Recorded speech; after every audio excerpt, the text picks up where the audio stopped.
नमस्कार साथियों, इस वीडियो में निष्ठा प्रशिक्षण के पोस्ट टेस्ट हेतु 16 क्वेश्चन आंसर दिए गए हैं जो कि बहुत ही महत्वपूर्ण हैं। इनका अध्ययन जरूर करें। तो चलिए इसे शुरू करते हैं। इसी तरह की महत्वपूर्ण वीडियो देखने के लिए चैनल को सब्सक्राइब कर लें और साथ में बेल आइकन को प्रेस कर दें। दूसरा क्वेश्चन है, एक पूर्व पठन कार्य का उद्देश्य खाली स्थान है। पहला है, कठिन शब्दों को खोजने के लिए शिक्षार्थियों को स्वयं पढ़ने के लिए कहना। पाठ के विचारों के साथ सीखने वाले के पिछले अनुभव और ज्ञान को जोड़ना। और तीसरा है, शिक्षार्थियों से उनके पिछले ज्ञान के बारे में बात करना। और चौथा है, पाठ के लेखक और पढ़े जाने वाले नए शब्दों के बारे में बात करके नए पाठ की शुरुआत करना। तो इसका उत्तर हो जाएगा दूसरा, पाठ के विचारों के साथ सीखने वालों के पिछले अनुभव और ज्ञान को जोड़ना। तो इस पर टिक कर देंगे और नेक्स्ट पर क्लिक कर देंगे। नेक्स्ट क्वेश्चन है, पढ़ना अर्थ गढ़ना है, इस कथन से क्या अभिप्राय है। तो पहला है, पढ़ना पाठ के वर्णमाला और शब्दों के अक्षरों का डिकोडिंग व्याख्या है। पढ़ना शिक्षार्थी को विषय वस्तु के साथ विभिन्न अर्थ जोड़ने के लिए प्रोत्साहित करता। पढ़ना ध्वनि समूहों, शब्दों और वाक्यों को सीखने से शुरू होता है। और चौथा है, पढ़ना पाठ के विचारों को समझना है। तो इसका उत्तर हो जाएगा चौथा, पढ़ना पाठ के विचारों को समझना है। तो इस पर टिक कर देंगे और नेक्स्ट पर क्लिक कर देंगे। नेक्स्ट अगला क्वेश्चन है, वर्तमान भाषा सीखने के नजरिए से निम्नलिखित में से कौन सा सच है। तो इस तीर के निशान से पूरा पढ़ लेंगे। सुनना, बोलना, पढ़ना, लिखना, ध्यान देना और सोचना एक साथ विकसित होता है। दूसरा है, सुनना, बोलना, पढ़ना, लिखना, ध्यान देना और सोचना एक रैखिक तरीके से विकसित होता है। तीसरा है, लिखने से पहले सुनना, बोलना और पढ़ना विकसित होता है। और चौथा है, लेखन एक भाषा सीखने में शिक्षार्थियों द्वारा विकसित किया जाने वाला अंतिम कौशल है। तो इसका सही उत्तर हो जाएगा पहला, सुनना, बोलना, पढ़ना, लिखना, ध्यान देना और सोचना एक साथ विकसित होता है। तो फिर से इस तीर पर क्लिक कर देंगे और इसका उत्तर हो जाएगा पहला सत्य है। तो इस पर टिक कर देंगे और नेक्स्ट पर क्लिक कर देंगे। नेक्स्ट क्वेश्चन है, जब बच्चे स्कूल में प्रवेश करते हैं तो हमें खाली स्थान। पहला है, उन्हें वर्णमाला के अक्षर पढ़ाना शुरू करना है। दूसरा है, वाक्य और कहानियां पढ़ने के लिए उन्हें पढ़ाना शुरू करना है।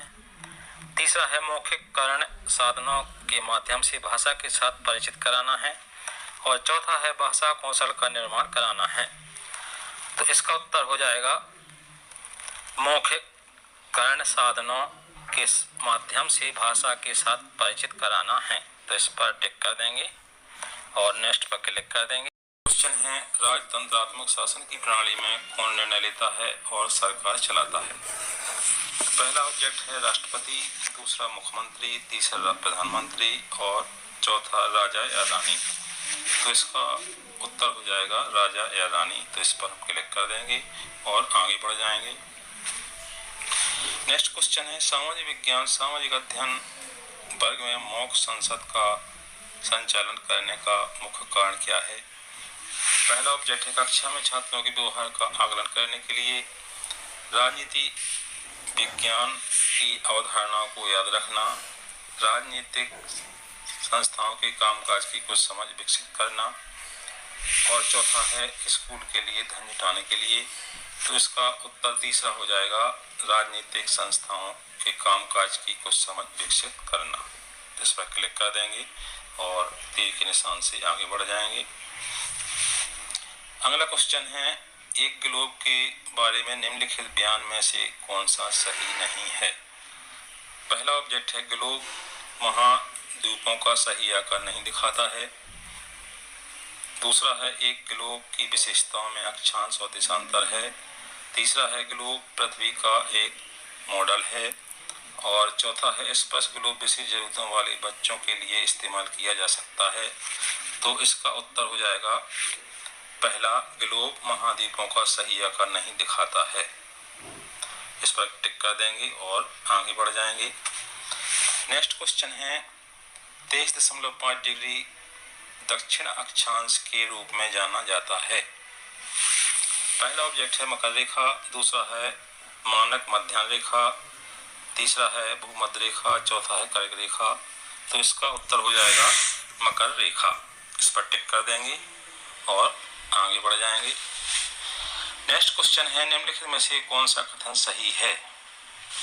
अक्षांश रेखाओं को मेरिडियन कहा जाता है, दूसरा है अक्षांशों की सभी रेखाओं भूमध्य रेखा से छोटी होती हैं, और तीसरा है देशांतर रेखाओं को समांतर रेखाएं भी कहा जाता है, और चौथा है देशांतर की सभी रेखाएं लंबाई में भिन्न होती हैं।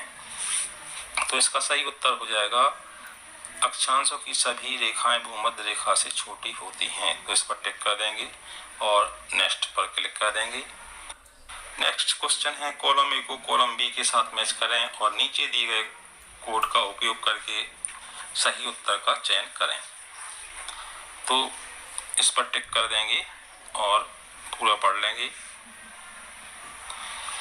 ये है पांडुलिपियां। पांडुलिपियां में आ जाएगा हस्तलिखित प्राचीन पुस्तकें, तीसरा। और बी में है शिलालेख। शिलालेख में आ जाएगा लेखन जो या तो पत्थर की सतह पर या धातु पर या ईंटों पर उत्कीर्ण हैं। और सी स्मारक आ जाएगा अतीत से संबंधित इमारतें या तो जमीन से खोदकर निकाली गई या जमीन पर स्थित।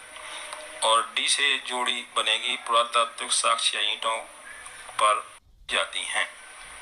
तो इस तरह से जोड़ी बना के इस पर टिक कर देंगे और इसका उत्तर सही हो जाएगा दूसरा। इस पर टिक कर देंगे और नेक्स्ट पर क्लिक कर देंगे। नेक्स्ट क्वेश्चन है भाषा सीखने में केंद्रीयता का अर्थ है कि खालिस्तान। पहला है विषय वस्तु को भाषा की चिंता नहीं करनी चाहिए, दूसरा है भाषा शिक्षण का केंद्रीय उद्देश्य केवल विषय वस्तु पर केंद्रित है, और तीसरा है सभी भाषा सीखना मूल रूप से विषय वस्तु सीखना है, चौथा है सभी विषय वस्तु सीखना मूल रूप से भाषा सीखना है।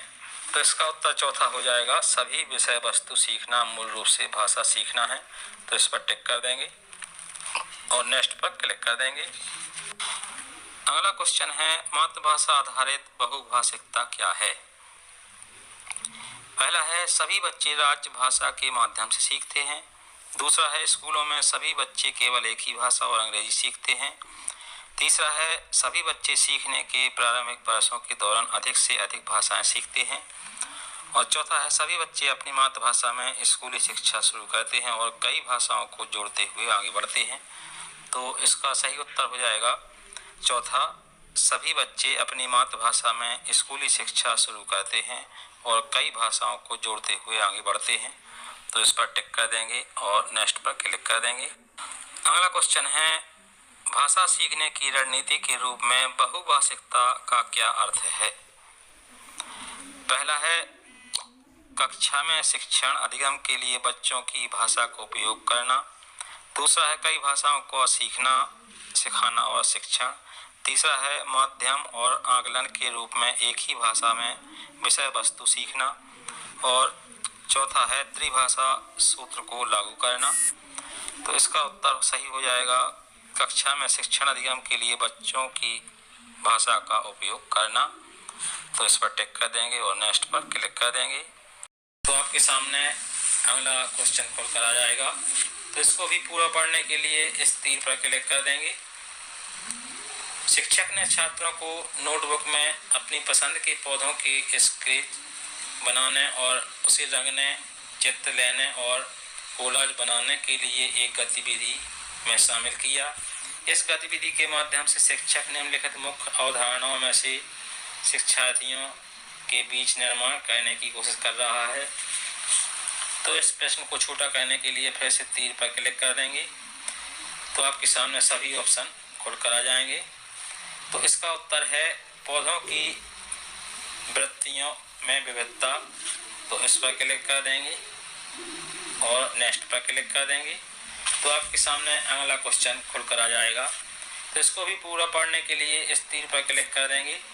विभिन्न पौधों की वृत्तियों के डेटा के संग्रहण के लिए 6वीं के छात्रों के साथ एक शिक्षक द्वारा संचालित हर्बल उद्यान में प्रकृति की सैर के दौरान विषय शिक्षक ने निष्कर्ष निकाला कि कुछ शिक्षार्थियों ने गुलाब को पेड़ और सुनहरे सेब को झाड़ी बताया। शिक्षक का उद्देश्य इस प्रकृति भ्रमण गतिविधि के माध्यम से शिक्षार्थियों में निम्नलिखित में से कौन सी दक्षताओं का विकास करना है। तो इस तीर से फिर से प्रश्न को छोटा कर लेंगे तो आपके सामने सभी प्रश्न खुलकर आ जाएंगे। तो इसका सही उत्तर है शिक्षार्थी पौधों को उनकी वृत्तियों के आधार पर वर्गीकृत करने में सक्षम होंगे। तो इस पर टिक कर देंगे।